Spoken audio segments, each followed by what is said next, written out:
Now, where were we? Once we were rudely interrupted here by this. That was like having a commercial break or something.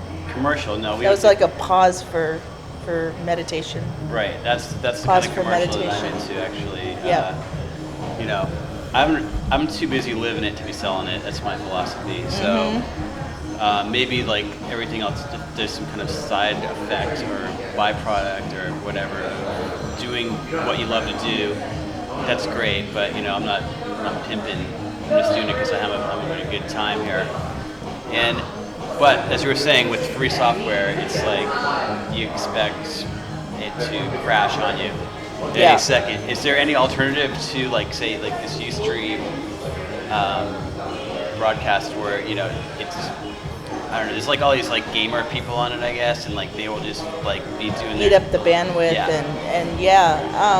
well, you can host this from your own account. You could get like I have software that I can set up on my own server. When you have your own domain, you can set it up on your own domain. So say you had a Rabble Radio One.com. You can set up your own software. It could still be free software, but it's a little bit, if you have a tech managing that for you, you're more likely, if you can get a good setup going, to not have to rely on other people's bandwidth. Obviously bandwidth costs money, so you have to be careful, and this software will have some limitations to it when it's free, unless you have increased bandwidth. So you could have like maybe 20 or 25 simultaneous people plugged into watching it, and then from there, if you need to, you can buy more bandwidth, but that starts to get pricey. Costs money. Right. Other than your regular domain fee of the year and your hosting fee for the year. So that's one way to go. And then you can have recordings, and do podcasting, which is something I recommend, where, maybe it's not live, but anybody can, has the technology now to be able to, record video, upload it, and have it on their server, or as part of maybe a WordPress site. That's something that I create for BAMs and for other small businesses, individuals in business and whatnot, is video and music and a way for them to host their files. So WordPress is a kind of content management system. Manage all your content, manage your pages, manage your, and it provides like nifty ways. It connects into platforms in the background, so you can host video and images and audio and so forth. And that's, I think, the most affordable way to go. What does that cost? Anything? My labor. Your labor. Nice, or if you're a DIY person and do it yourself, maybe a $40 book and go to town and learn it yourself. Right, and just skim through the chapters that you. Because there's a.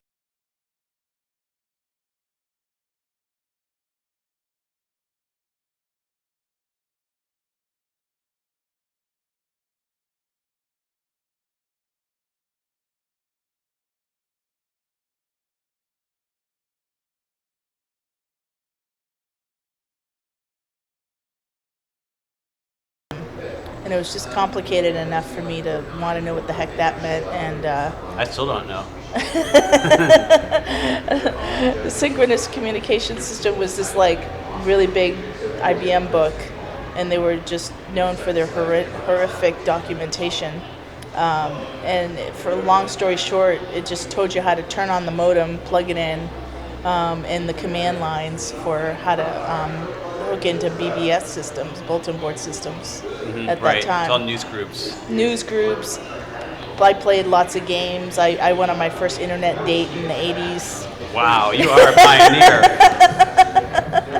because now everything that they promised about the web is finally becoming easy for the layman type person. Yeah. Or the So lame first it person. all was on the BBS systems, and then that became the model for what we then called the internet, and had browsers to, chat and talk. It was called Talk on Unix and stuff. So yeah, it hasn't changed that much at all. Except it's gotten a lot more user friendly. You don't have to make it that big in order to There's figure like it out. graphical user interfaces for everything. So the learning curve has gone tremendously downward, and the access has gone up, which is great. Yeah. I know. Well, You don't have to be a nerd anymore. but also now that it is available to everybody, it's less, I don't know, of a guild kind of thing where, the knowledge is actually just like a small percentage of people, where now everybody can be like, I'm a musician, I'm an artist, or whatever, and put their stuff up online. So you have like this like whole bog of useless crap out there. I'm glad that people can express themselves, and don't get me wrong, everybody, it's all in the eye of the beholder, what's beautiful and what is not so useful. But it also has sold out and cheapened music, say in my field of interest. Now, I mean, there's like a glut of people who can just play insane fried psychedelic guitar like myself. And there's probably at least a good chunk of those people in every town. So now, like, that's not such a a niche, because it's just been cheapened. It's like the economy of there's already like a million people that can do your job for you. So if you don't want to do it the way they want you to do it, then you're just gonna be out on the street, or working in some convenience store or something like that. Yeah, it really unfortunately, the lowest common denominator is not necessarily an indication of art and creativity, and I think for the most part, technology makes it really easy for people to create something, and I mean, in some ways it's good to have tools to express yourself, but to lean on those tools, I think we've been talking about this since the advent of digital equipment, because it's sort of taken what used to be sometimes difficult on an analog instrument, and made it really simple. Right. And same thing with now recording, and cinematography, and now bad art is good art, and it's like, it's funny, maybe that's art, and if it's on YouTube, it's got to be real. So so I don't know. I mean, it's I could be a purist about a lot of things, and I think really, I like to see things live, and that to me is the litmus test. Yeah, showing up is 90% of it. Showing up, recording's cool, but actually seeing stuff live for me is kind of how I really sort of judge the art. Right. And I see the web as this kind of blank canvas, and it's for free. When you come to a cafe like this, at least you lose your connection a couple of times here or there, but you can still get your point across if you have something to say. Maybe I don't have anything to say. I don't know. I'm just talking here, but I mean, I don't know. I mean, it's I mean, there has to be some benefit internationally, if you think about it, to all of this access. Yeah. I mean, there's people doing this that would never have been able to do it, in any other capacity. Right. If there wasn't for all of this digital technology, and I think, it just, it's just, your approach, and does it really mean, in some ways that,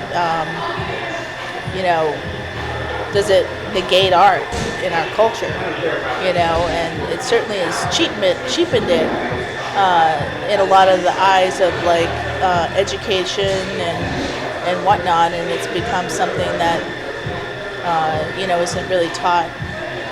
It's just something that's sort of handed over. Right. They like give you all this technology, and they're like, what you do is you take the rule book and you like throw it out the window and you use it for what you need to use it for. I think it would be really cool to like, okay, everybody stop going to Amoeba or whatever and buying records, and just go online and like round up all the really good unsigned music and just strictly listen to that, because there's only so many hours in the day where you can actually be listening to music. I have hardly any time, maybe when I'm driving, where I'm like checking out some tunes. So there's so much out there. It's just like a flood of information. It's just fucking overwhelming. So it'd be cool to like just, everybody's got this like fixation with like, oh, a CD, here it is, check it out, or a record or whatever. And there's just, so what? That's just like, you put it on, you're just listening to music. It's not really going to be any different from if you go to all your friends' MySpaces, you check those all out, you pick out, download their good songs, or what, So there's just ways to get off the grid, even aesthetically talking, and just be totally full-on grassroots. And I would recommend that to Well, yeah, it's still all about organizing when it comes down to it, and organizing your approach, or organizing, you and your friend's approach to, where you find your music, or find your art, or find your identity, and I mean, that's all the of big those word, things. identity. Yeah, I mean, it's like, our music and our art that we like identifies who we are. It's a big part of like creating who we are, and I think overall, as long as we're not letting the internet create, who we are, and we are in control, I think, if that's the case, and we're not just sort of dumping this technology on kids and just saying, hey, do this, do that, listen to this, listen to that, just like we dump careers on kids and everything else, It's like you got to get off the psychic grid, basically. What's your strategy for that? I need a strategy. Well, I'm not much of a consumer as much as I'm a producer. I'm constantly like thinking of new pathways to burn in my mind for creating new sounds and songwriting, and just basically, putting my point of view across with like, lyric writing, things like that. Also like talking to really intelligent people like yourself, or just like a myriad of like friends of mine, and just having full-on groks about, the nature of reality. And I don't know, I haven't necessarily found the free path yet, except for, I don't know, let's see. You could, some kind of meditation kind of thing could be a good path, but I thought of another one. I can't think of it off the top of my head. I'll have to like make a comment on this video later when I do, when I think of it. But yeah, basically getting off the grid. Yeah. But are you getting off the grid to get on something else? Because like, I'm sort of thinking, that, we got to create this other place. We only have a few more minutes left. All right. Well, in conclusion, I'm thinking we have to sort of create this other place, then the grid. Maybe it's not like a full-on relational,